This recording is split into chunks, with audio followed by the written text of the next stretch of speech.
லட்டு என்ன சூப்பராக இருக்குது.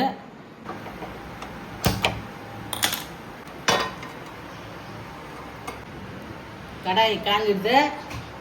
வறுத்து ரவை தான் வச்சுருக்கிறேன்.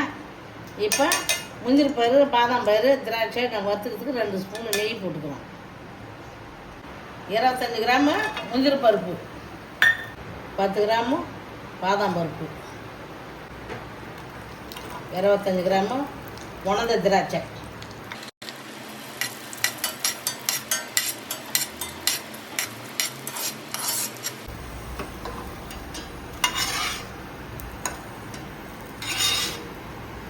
$250 கிராம் ரவை. வறுத்த ரவை தான், நெய்யிலே போட்டுக்கிறோம். நான்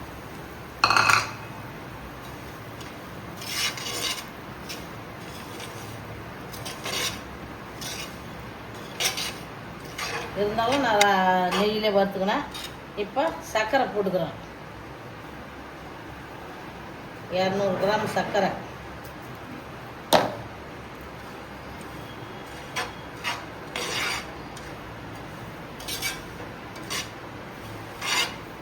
காய்ச்சின பால், கட்டியான பால்,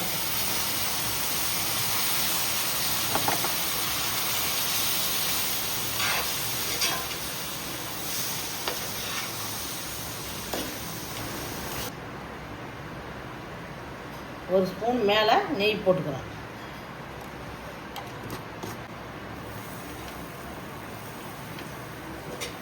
ஏன்னா அது லட்டு பிடிக்கக்குள்ள கையில் பிடிக்காது. அதுக்காக அந்த நெய் இப்போ ஒரு ஸ்பூன் போட்டுக்கணும்.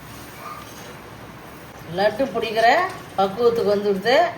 நாம் வறுத்து வச்சுக்கிற முந்திரி பயிறு, பாதாம் பயிறு, திராட்சை, உணர்ந்த திராட்சை நெய்யில் வறுத்து வச்சுருக்கேன். அதை போட்டுக்கிறேன். சிம்மில் வச்சு தான் செய்யணும். இல்லைன்னா அது அப்படியே ரவை வந்து அடி பிடிச்சிக்கின்னு ஒரு புகநாத்தம் வந்துடும், நல்லா இருக்காது. இப்போ நம்ம அப்படியே எடுத்து வேறு ஒரு பாத்திரத்தில் மாற்றிக்கின்னு சூடு ஆறட்டுன்னு லட்டு பிடிச்சிக்க வேண்டியது தான்.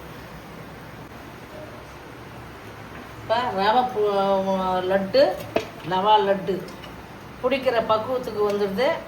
இது ஒரு பாத்திரத்தில் மாற்றி ஒரு 10 நிமிஷம் சூடு ஆறட்டுன்னா நம்ம லட்டு பிடிச்சி வச்சுக்க வேண்டியது தான்.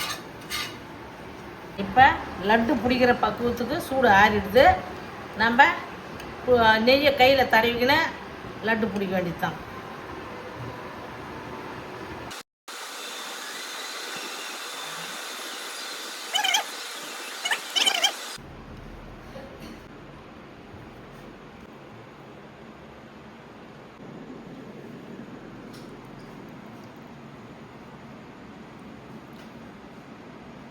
லட்டு என்ன சூப்பராக இருக்குது.